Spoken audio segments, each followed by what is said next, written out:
Good morning po mga kalingap. Isang mapagpalang umaga. Alsig Maya. Tsura natin, pogi pa rin kahit wala pang ligo.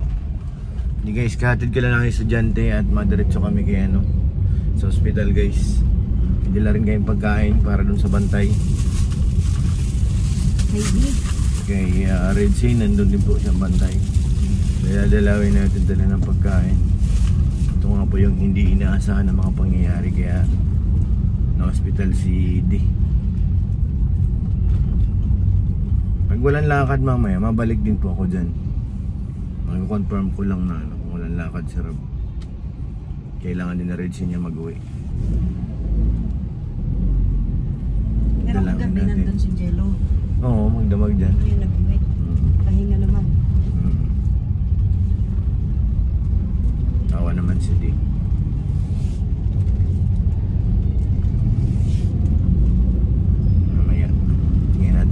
Itsura kong pogi pa rin. Wasak ay. Mabingi. Lumihis ang ng kanyang nose line. Baka drawing lang yun, nabura. Hindi, may talaga part dito na malambot lang na pag tinamaan. Pero naayos naman yun kasi nariritukin nga yun, di ba? Yung ng dito mo. Hindi yan. Nabagsakan ng, ako pala nakadali guys. Paglundag niya, pagbabasak to sa kamay ko. Parang nagsalubong, kaya medyo malakas ang impact sa kanyang ilong. Dito na tayo. Itsura ko, nakapambahay pa ako guys. Sa Sarat City. Tingnan natin. Dito yung kotse niya yun. Hindi yan. Ayun yung kabila. Sarat City niya. Wala na yung motor ni Jilo na. Sabihin, nag-uwi na nga. Tayo sa Kakawa. Wala na pala akong gasolina din. Sige na, dala na. Patayin ka naman ito. Wala na akong gas kayo. Nag-note ng ating dashboard. Kailangan na raw ng tubig. Kailangan na raw ng tubig. Tingnan natin kung nasaan si kaso dun sa loob, bawal tayo guys mag-video Baka nasa word lang. Nakakabukas. Wait po.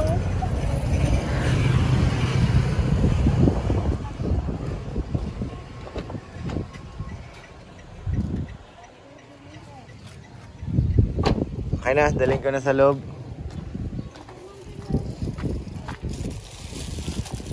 Almusal nila guys.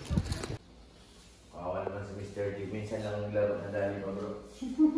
Ako ang dahilan nito, kaya nag-usap kami, sabi niya, gusto ko maglaro. Wala nung kaso, wala akong sapatos. Sabi ko, sige na, pero may kita ng sapatos yung dati kong ginagamit. Tapos parang nag-aalangan pa nung gabi pag iwalay natin, galing sa Bugaspas. Sabi ko, dadalhin ko na yung sapatos. Matchat na lang daw. Chinat ko nga, pero dala-dala ko na yung sapatos. Kaya pagdating doon, ang bihira Mr. D. Nasa akin ka pala, hindi pala tao. Nakita ko yung video? Kamay ko talaga tumaman. Kasi si Jello na gitna sardinas natin si Jello Ang pinaka-clear na video yung kay Pong. Pinakita niya sa akin kagabi. Ang niya kasi, forward siya, nasa harap, di ba? Pag napasok ang bola sa ilalim, napasok din siya Dapat pag gano'n, iwanan mo na kami doon kasi kami bahala sa ilalim. Huwag ka nang babalik kasi nakaharap ka na doon Ano yun? Bantay kayo or? Depensa namin, depensa. Depensa niya? Oo, bola nila yun, di ba? Bola nila. Depensa tayo, nakuha siya ng rebound. Paras kami nasa ilalim. Doon kami nagpang-abot na. Si Jello pala yung parang nakita ko yung muko Kaya hindi namin natamaan Yumuko? Parang gumilit. Oo, kasi Ido dito. Si Ido kasi ininana ko binabox out, nakataas yung kamay ko. Tapos, ito, lumundag. Patakbo ng palundag. Oo. Kaya pagbagsak. Nararamdaman ko, tumama talaga dito sa kaya niyakap ko agad Ang ano ko nga, parang dito. Dito? Dito. Dito ko naramdaman Kasi gumana yung kamay ko Nako, na-stress na si Pero Mr. Tio. ilong yan eh. Ako? Mali ako. Tatamaan. Ako wala. Kasi, ano naman tol, mailagay na gano'n. Mahal yun. Please, sa'yo kasi mataas eh. Mataas yung dito eh. Yung dito. At, yari kayo kay Ato. Si Ato yun. Basta pag maglalaro tayo, pag dinadivisa ka sa ibabaw, huwag ka na makialam sa ilalim kasi bubugan talaga sa ilalim eh. Hayaan mo na sila dun. Ako dati ganyan ako maglaro dun eh. Sabi niya yan, huwag ka na dyan. Palaban pa namin sila coach. Talagang bakbakan sa ilalim pag naka-pwesto ka sa ilalim. Lalo na pag kinakatabi mo. Nabibigay din yan. Hindi naman ako makatalon. Hindi siya makatalon, gagamit yung gudaran. Ay, bira yan. Mukhang di nasasama si Mr. D sa Kasama paglalaro. yan sa ano din. First time yan sa basketball. Hindi na makalaro. Ayaw First time na. na maranasan yung ganyan. Sabi siya, ako nga, ilang months dito yung napakan ako ng pulis, nakasapatos. Sabi siya, ilang buwan ako gano'n eh. Pero naglalaro ka din talaga ng basketball. Kasama yan. Patikim niya na lang, lalo mo magaganahin yan. Dalawa. Laro. Hindi na. Hindi na. Iyon, ako dati ganyan din ako eh, nung napilayan. Pero ano, ilang siguro mga 5 years, bago ito ako ng bulang. Nadala na. Nadala rin ako noon. Imagine niyo kung gaano kalaki yung paa mo. Tumukod. Pumunta na sinilot ng binan ko, ay gano'n kami talaga umiiyak ako. Pag tayo ko, basa-basa na yung balik ko sa ihi. Sasakit. Uy, pakainin mo yung bantay. Napuyat. Mamaya na. Hindi yan, kumakaano yan, full charge. Si Mr. D, hindi na makakakain pa yan. Hindi na Bawal pwede yun. naman. Bira yan. Kaso ang tagal nito, patahapon pa ito ano. Ganyan ba ganito?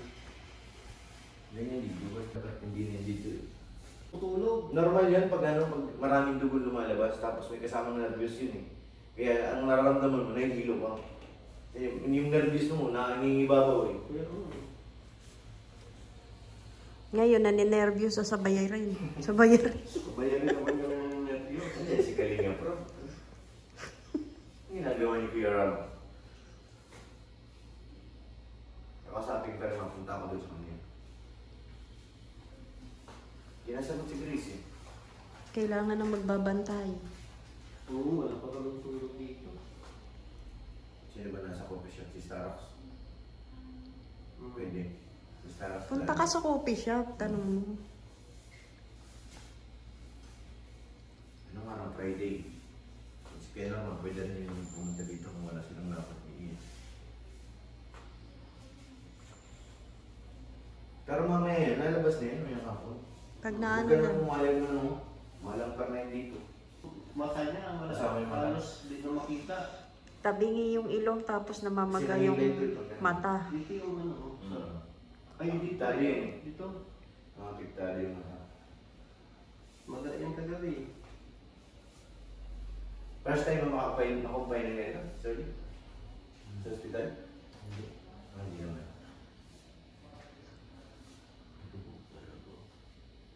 O kasi dislocate. Grabe naman yung kamay mo, pure. Hindi na, ano kasi, nakataas tapos siya naman, padating parang nagsalubong. Kaya malakas ang impact. Paano nga kayo? Parang Nagsabong. Nasa ang problema lang, hindi sa katawan nito mama, sa kamay. Okay lang sana kung body to body lang ang bungga-bunggaan. Lalo na pag si coach, tumatalon talaga yun.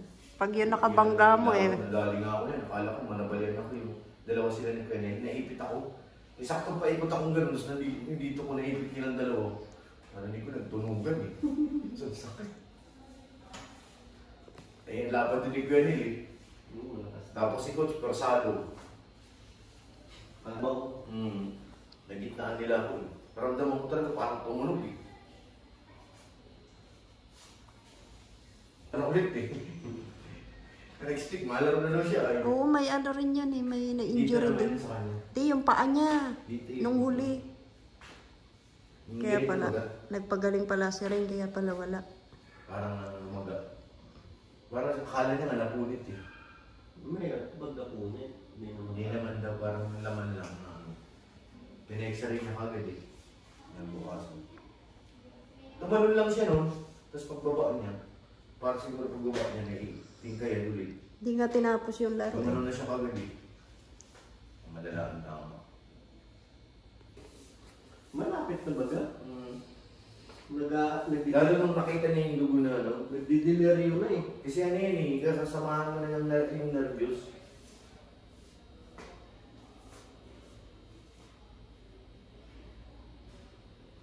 Yung tatlo eh. Yun nga lang, mas nagdilay yung ako. Nabigay lang ako.